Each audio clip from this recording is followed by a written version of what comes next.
Yo, what is up guys? It is Samool back again with another Epic 7 video for you guys today. And today I'm going to be talking about the most must-pull banners for newer players.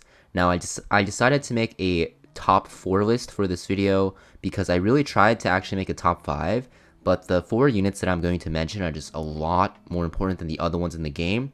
And keep in mind guys, I will not be including limited units, and I also will not be including any ML units or collab units. So it's just going to be 5-star RGB units that I recommend that when you guys see their banner run around to pull for them immediately. Now before we get started with the video though guys, if you guys aren't already subscribed to my channel, make sure you hit that subscribe button because you'll get instant updates when I release videos like this to help you guys out. And also when I start live streaming, which I've been doing a lot recently, I've been playing on a free-to-play 3-star only account, which is really fun. And I've been trying to progress through Wyvern and all of PvE, and you guys can watch me progress as well and incorporate it into your gameplay. Also, I've been trying out Lost Ark. It's a very fun game, so come drop by this stream sometime and say hello. Now, without further ado guys, let's get into the most wanted units for new players and the must-pull banners for beginners. So we'll just jump into number 1, and this should be no surprise to anyone. If it is, then let me explain why she's so strong by explaining her skills. So we have the Fire Soul Weaver Tamarin, who is usually called the goddess or queen of PvE, the best unit in PvE by far, and that is for a good reason. So let's look at her skills real quick.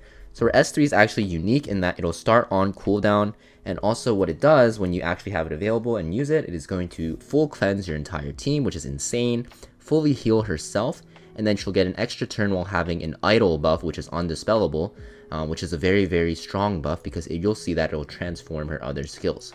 Her S2, when she's not in idle form, is just an AoE heal, which will decrease the cooldown of S3 by an additional turn. So after you use this, the cooldown will go down by 2 turns, right?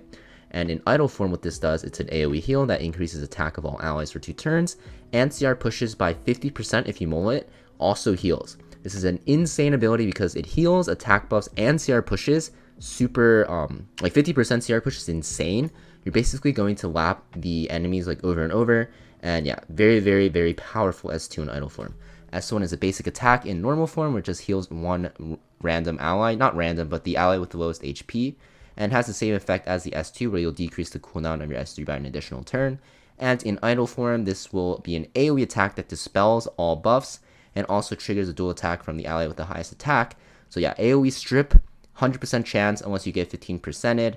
Also, you have a dual attack from the ally with the highest attack, and it's super spammable, right? Because you just S3, S2 CR push your team, S1 to AoE attack with dispel and dual attack, and then you have a chance to either S2 or S1 again, depending on what you need.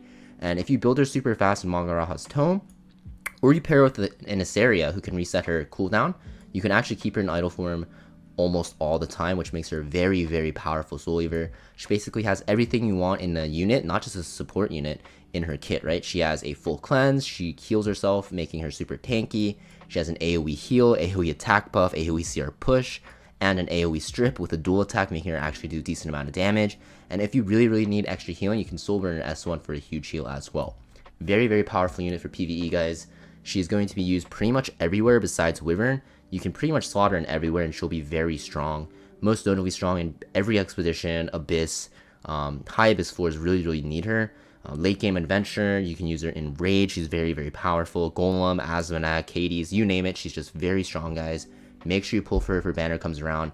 I think she's worth pulling for more than other limited units and collab units if they're running at the same time, because Tamarin is just that broken in PvE and will make your account progression so much faster. And now number 2 on the list, guys, for the second most, must pull unit in the game for new players, I would say it's Rwanda. She's also a Soul Weaver.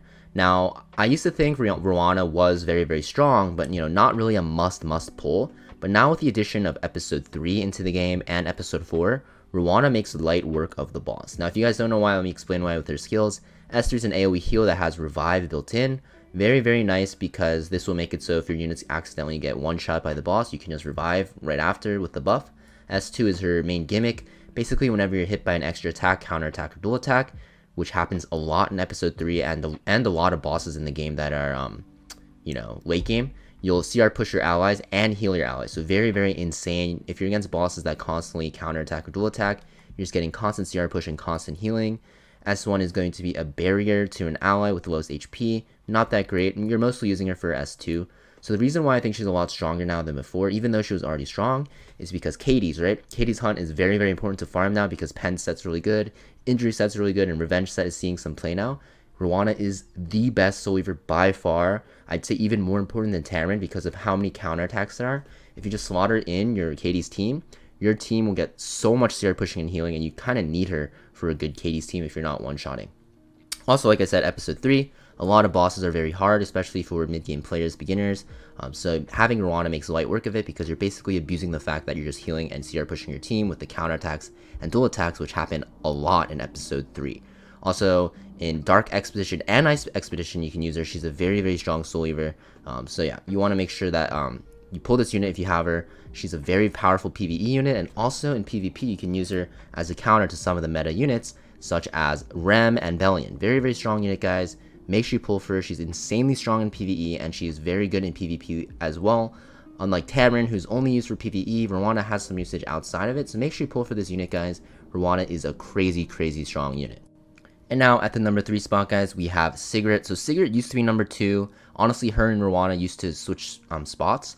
But the thing is, with the release of Mui, I think Sigrid has dropped. And with the release of Katie's, right, I think Rwanda has gone up. So Mui can work as a Sigrid substitute. It's not to say that he is better than Sigrid. Sigrid is still a lot better, but you can make do without Sigrid now and not be punished as hard, which is a nice change from Smilegate. If you guys don't know what her skills do, her S3 is a single target attack that penetrates defense, and it will penetrate more defense for every additional debuff.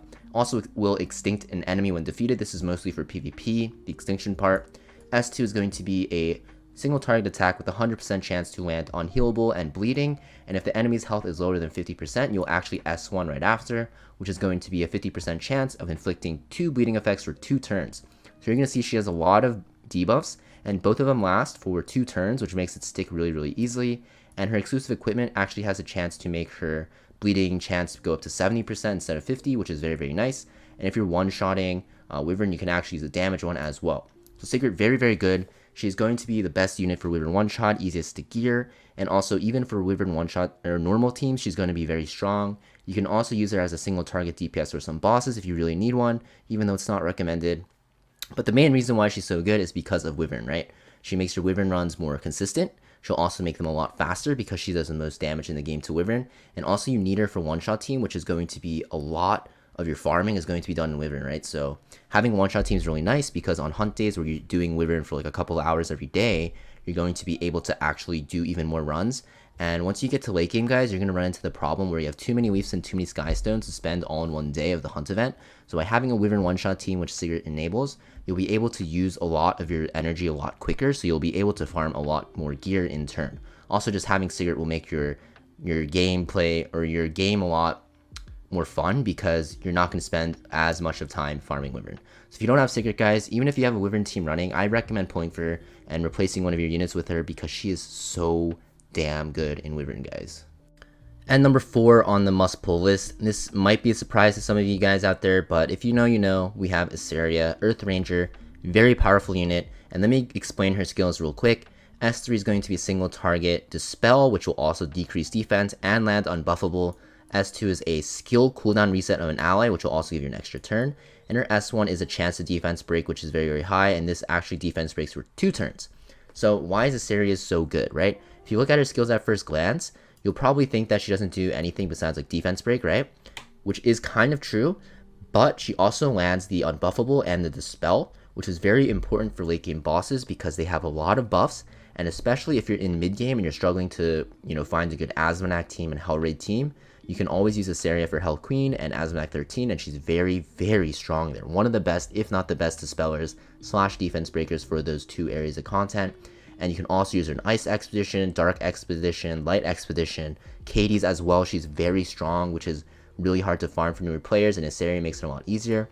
And also, if you pair her with the best unit in the game for PvE that I mentioned, Tamarin, what did I say about Tamarin, guys? Her S3 starts on cooldown. So what you can do is you can actually S2 Tamarin, and her S3 idle form is up right away. So very, very strong duo. It's actually called the Asseria duo. Very, very powerful.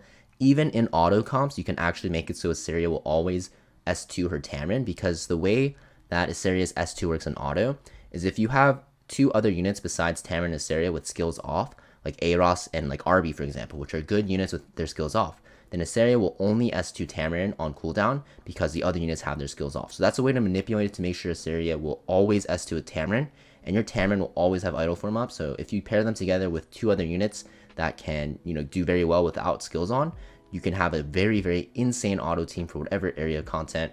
Now, even if you have other units that need skills on, if you have Tamarin and Asseria together, it's still very powerful to do it because both of those units individually are very powerful. And if you do have Asseria get lucky and S2 your Tamarin, then your run will be a lot quicker. So Asseria, guys, I recommend pulling for her. You can even keep her at 5 stars because she's a fully support unit, although you can actually 6-star and make her more damage oriented if you want as well, because her damage is actually crazy. It's just that most people don't use her that way. Mostly people would run her on speed and effectiveness as a support unit, but I've seen her run on full damage and she's very, very strong. And that's pretty much it for my must pull banners for new players for Epic 7, guys. I hope you found the video useful, guys, and if you guys have other units that you think are must pull worthy, let me know down in the comments down below. And as always, guys, I appreciate your time for watching my video, and make sure you leave a like, comment, and subscribe. It really helps my channel out a lot, and I'll see you guys next video. Peace.